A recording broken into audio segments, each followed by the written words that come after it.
ما بعد أعوذ بالله من الشيطان الرجيم بسم الله الرحمن الرحيم কক্সবাজারের টেকনাফ উপজেলার উঞ্চিকাঙ্গের 22 নম্বর ক্যাম্পের সাদিকিয়া মাদ্রাসার আজকে বার্ষিক সভা। সম্মানিত প্রধান অতিথি, বিশেষ অতিথি, হাজিরিন, মোহতারাম উস্তাদগণ, সামনে উপস্থিত মাদ্রাসার ছাত্র এবং এলাকাবাসী এবং পর্দার আড়ালে মা বোনেরা, আসসালামু আলাইকুম রহমতুল্লাহ।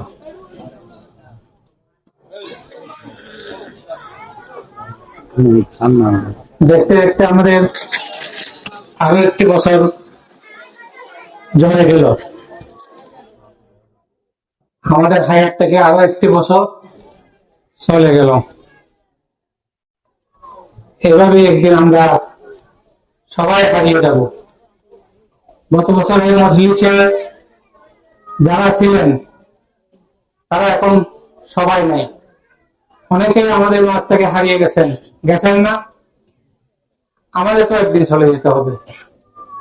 এই যে চলে যাওয়া ক্ষণিকের এই দুনিয়ায় আমাদের আশা, আল্লাহ পাক আমাদেরকে দুনিয়াতে পাঠিয়েছেন, কেন পাঠিয়েছেন, আমরা এখানে কি করতেছি, আবার যে আমাদেরকে চলে যেতে হবে, কোথায় যেতে হবে।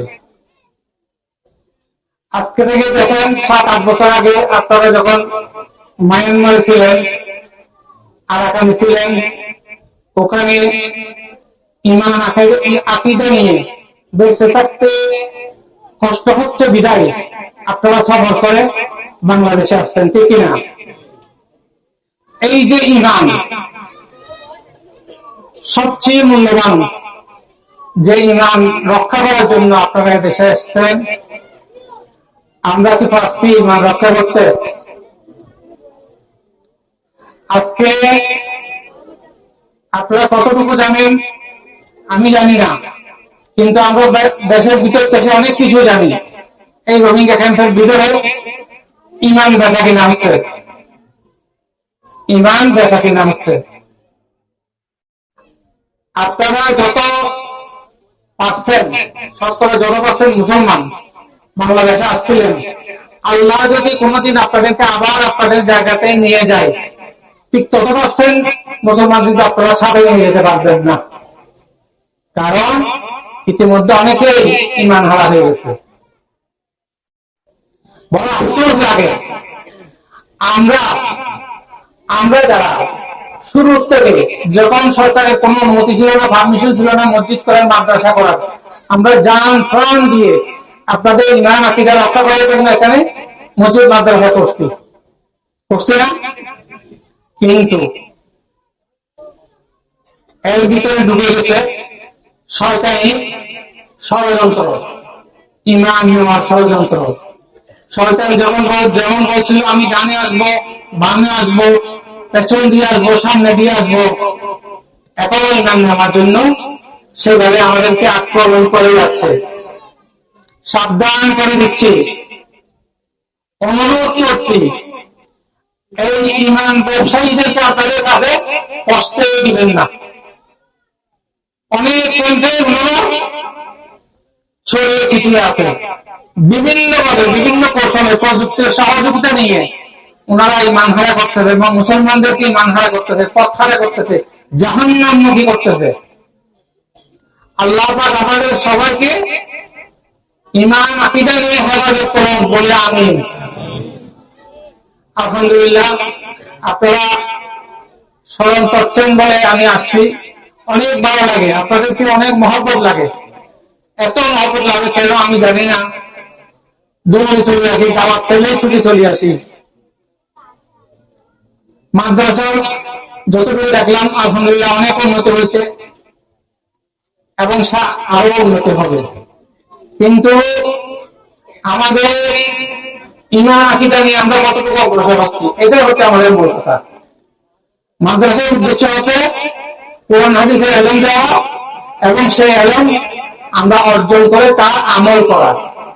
আমরা কতটুকু আমল করতে পারতেছি, আমরা নিজেদেরকে মুসলমান হিসেবে কতটুকু প্রতিষ্ঠিত করতে পারতেছি, এটাই হচ্ছে মূল কথা। ভাই আমরা এই যে বললাম আজকে আছি, হয়তো কালকে থাকবো, পরদিন কিন্তু দেখা যাবে অনেকেই আমরা হারিয়ে যাচ্ছি, একে একে হারিয়ে যাচ্ছি। আমাদের ইমান আকীদা নিয়ে যেন আমরা ফিরে যেতে পারি, এটাই হচ্ছে আমাদের মূল উদ্দেশ্য। এবং আগামীতেও আমরা এটাই সবসময় আশা করব।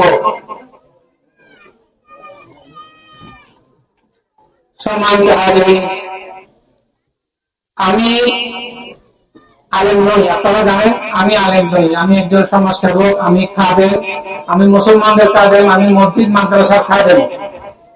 আমি চেষ্টা করি যেখানে মসজিদ নেই সেখানে মসজিদ করে দেওয়ার। আমার সাথে অনেক ভাইয়েরা আছেন, বোনেরা আছেন, আমাকে সহযোগিতা করেন, আমাকে পাশে থাকেন, হাত বাড়ান।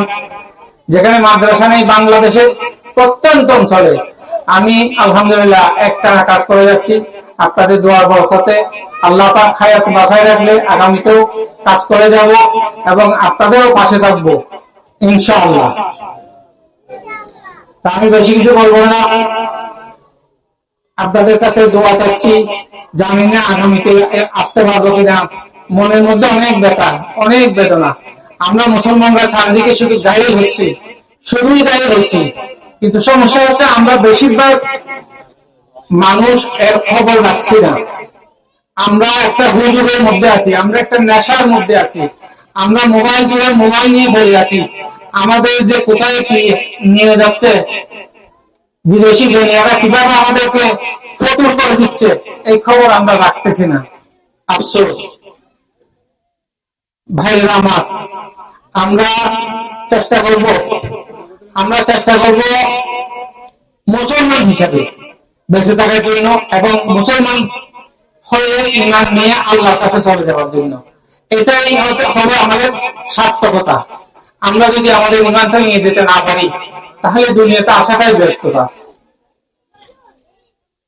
আমি আর বেশি কিছু বলবো না, আপনাদের কাছে দোয়া চাইয়ে বিদায় নিচ্ছি। আসসালামু আলাইকুম ওয়া রাহমাতুল্লাহ।